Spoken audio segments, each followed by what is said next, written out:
These are Tibetan antelope. Fighting is intense and energy-sapping.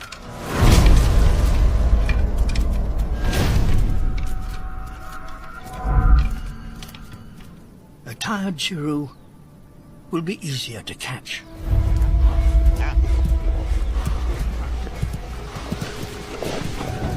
After being chased unrelentingly for several hours, the Chiru herd splits.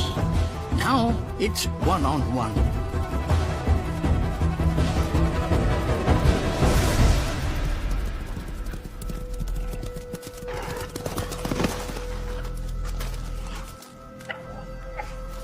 No other predator can match the wolf's endurance in the extreme conditions of the Tibetan plateau.